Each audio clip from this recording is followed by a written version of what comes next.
So I guess before we start, we should talk about, Halloween's tomorrow.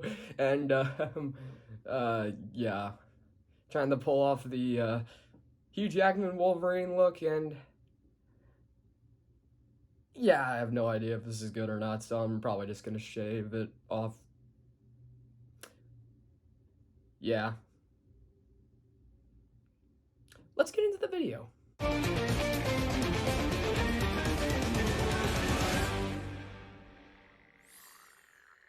How is everyone doing today, guys? My name's T-Codes, and yeah, so outside of everything Halloween-y, we got some Amphibia. So yeah, this is episode 45A, Fixing Frobo, which is an episode I'm glad we got, but at the same time, I'm like, it's weird because, I mean, outside of, like, the new normal, we kind of just stepped away from Frobo, I felt like, it's like, he wasn't brought up in any of the previous episodes besides the new normal, so now he's here, and it's like, Polly's like, I fixed him, and it's like, wait, what? So, but this is a fun episode. This is not a fun episode that I really enjoyed. So, whole thing begins with Anne showing the planters the internet, which, again, a little bit surprised that took him this long, considering Anne's been on the internet for nearly every episode up to this point, I think. So, for her to just finally introduce the planters to the internet is just intriguing. And I love that the very first thing that they do is watch cat videos, because it's the internet. It's like, when you say internet, what's something that comes to your mind? It's like cat videos, because, cat videos. So that's going on, and then Polly comes into the room and states, I fixed Frobo, and they go into the garage, and it's interesting to see how Polly was fixing Frobo. So, of course, if in the trailer, one of the main things, obviously, that stood out with the new version of Frobo is the fact that she used the washing machine as like his torso, which I kind of questioned. And here it made it even weirder because she stuck a bunch of Christmas lights in it too. So it's like you got that within the washing machine itself, which is like, okay, that's intriguing to look at. But obviously one of the main things about Polly in this episode is because Frobo has been destroyed for, I think they said it has been a few weeks, so she's very impatient and she wants to get Frobo fixed so that way she can at least have her, giant robot friend back.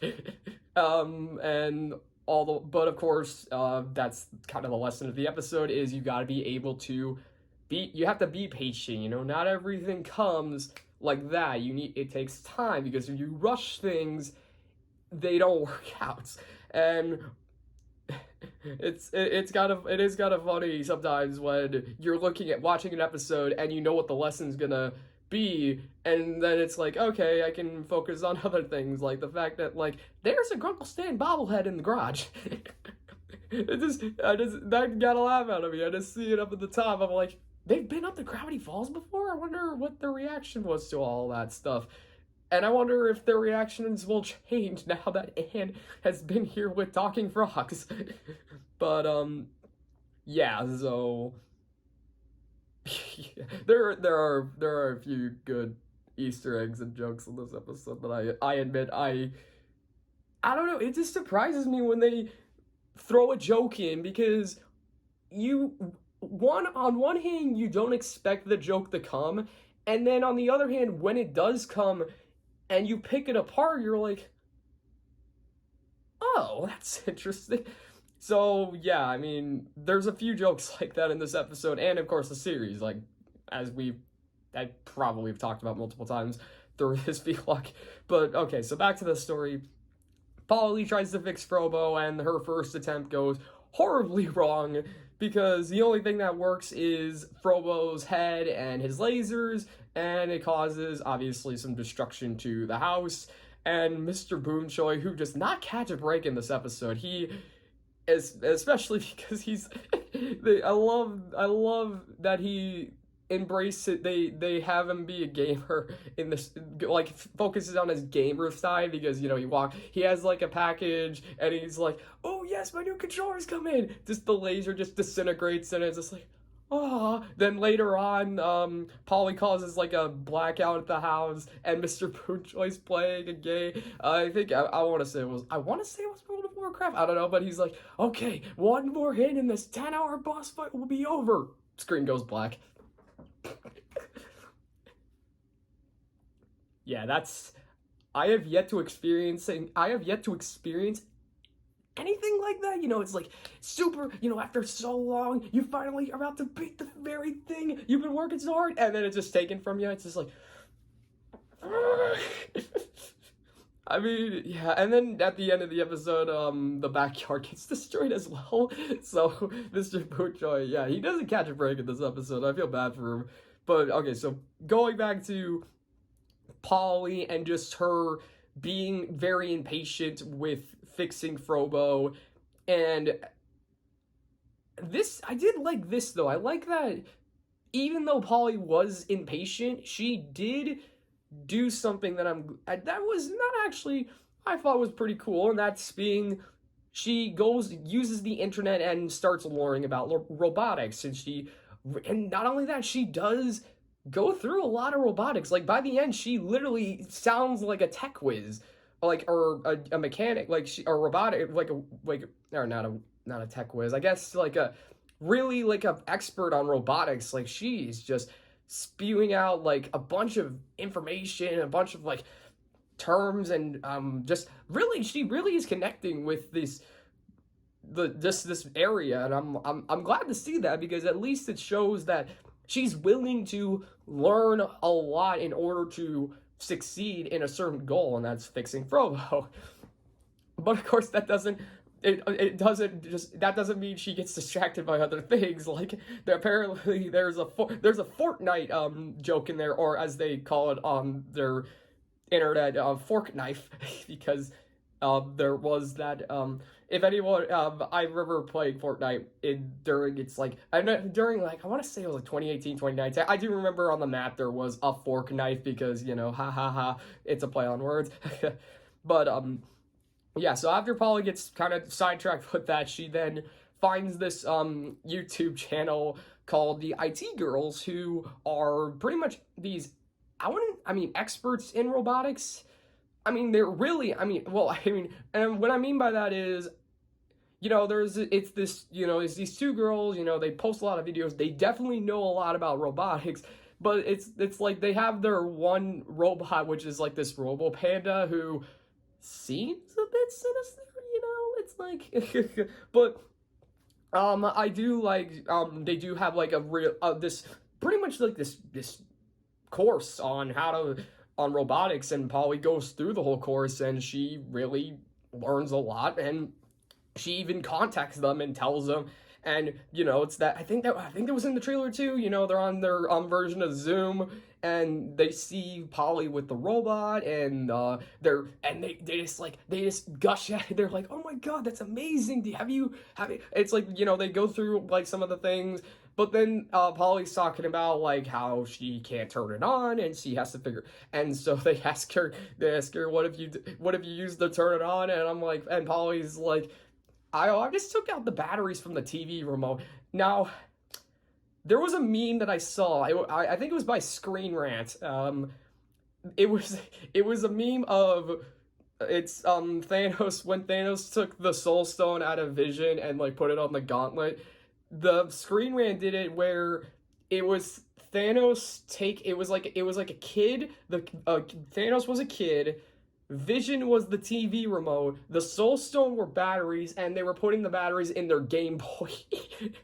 So so when Polly said I just took him out of the TV remote, that got a bit of a laugh out of me because of that meme. So if you guys have seen that meme, go check it out, or haven't seen the meme, go check it out. Again, it's on Screen Rant. So Actually, I might just link that in the description.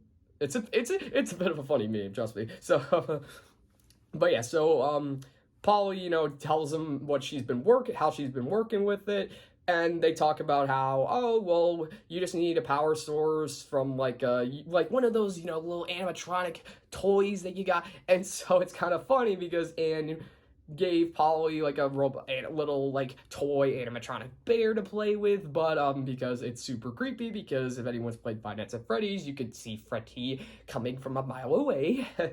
So Polly just takes the source from that, but the IT girls warn her that it's very dangerous to obviously start this up in her garage. So they're like, you should be doing this in a much bigger area, like a warehouse, have like a crap ton of fire extinguishers. We can actually help you set you up with that. Like, that was the thing. I love how they were very helpful, because they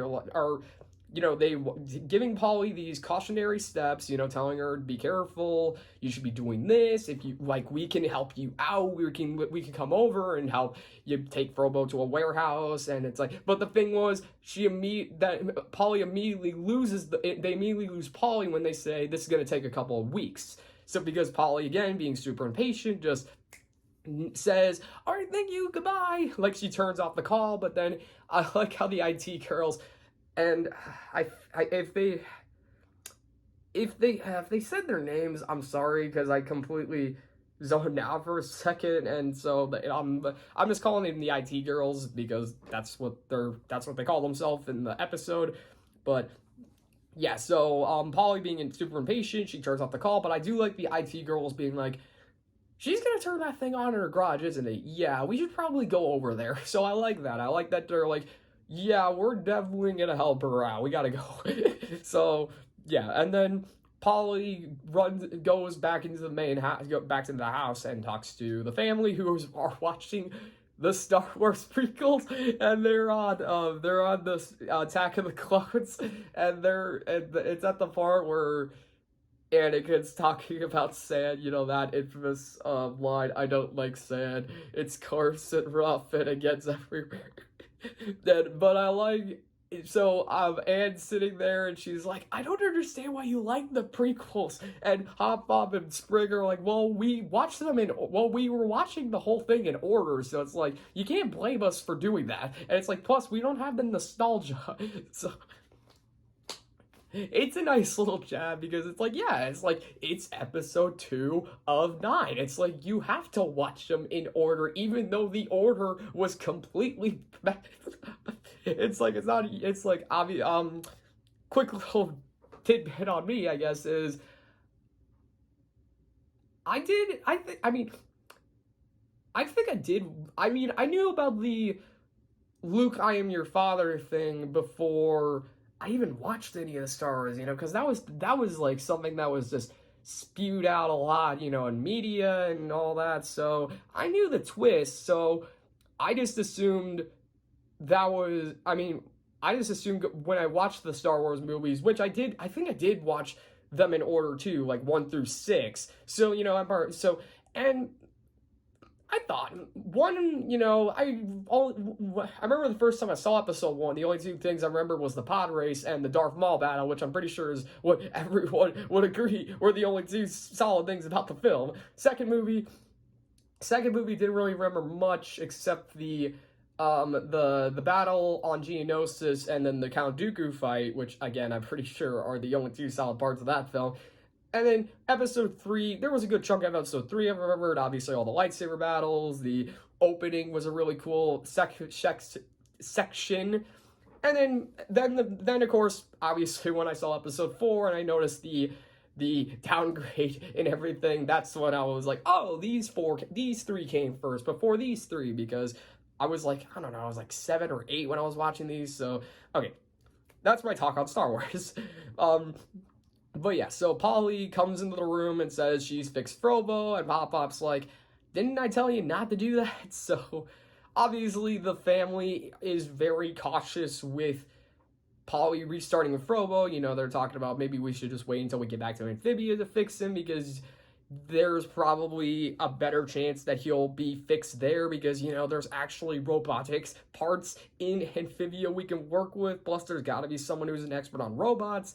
So they pretty much just are telling Polly that they should be just more cautious. But again, Polly being super impatient gets mad at them and says that they kind of are just being jerks because they're like, Frobo, she's been working so hard. But here's the thing, I don't think they even know if she's been working hard. So I feel like, I mean, it's like, it's one of those lines where I'm like, okay, you know that you've been working hard, but do they know they're working hard?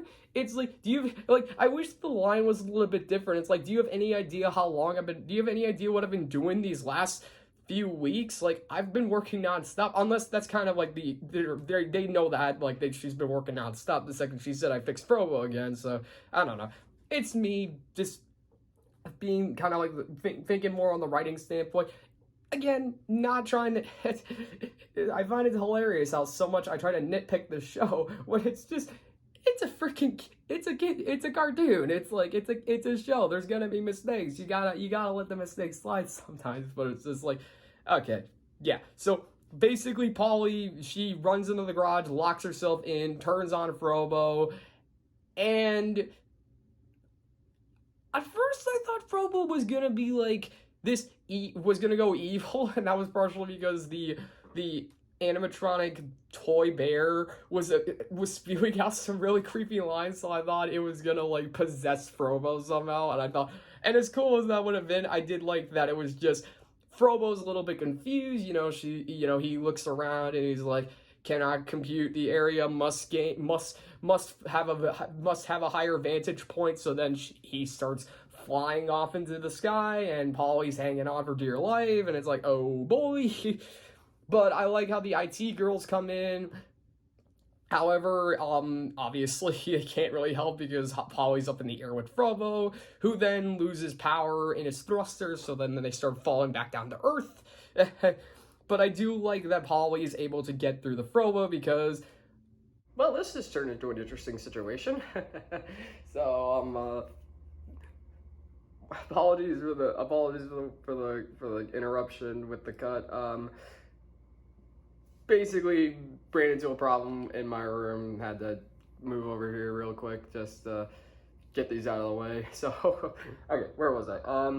Yeah, so Polly, when Polly's in the sky, kind of has a power of love moment with Frobo, and that's just, she sheds a tear goes into Frobo's like main core, and it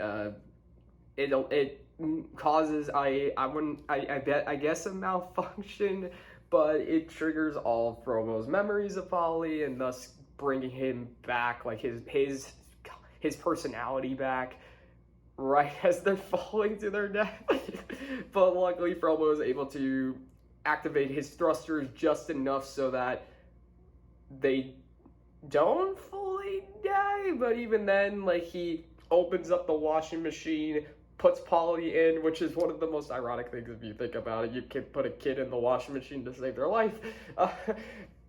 They crashed in the backyard of the Boonjoy house, and Polly's alive, and Frobo, it's his body for the most part is destroyed, but his head is still intact, and now, and in his head is actually working, and it's the Frobo that we know, so not a complete loss, but Polly definitely learned her lesson about being super patient, and she was so scared, and she, just the way she really handles the scene too, like the voice actress of Polly, like, you know, she goes up to Frobo, you know, she's crying, and she's like, I'm so sorry, I rushed into this, we'll fix you right this time, I almost lost you because I almost lost you again, you know, we'll fix you right this time, I don't care, I mean, no matter how long it takes, we'll fix you right. And then I do like how the IT girls come in, and they inspect Frobo's head, and they're like, whoa, cool, it's still intact, and then Polly just immediately, they just start getting into a conversation about how to fix him, and it's just like spewing all this information, and then Hop Pop, Sprig, and Ann are just sitting to the side, and they're just watching it, and they're just like, wow, Polly learned a lot by using the internet. We probably should have done that too instead of watch cat videos. And then Spring's like, did somebody say cat videos? And so and they watch a cat video, they get into a dance, and then Mr. Boonjoy comes in the backyard and he's like, no, the backyard. Oh, I feel so bad for him in this episode.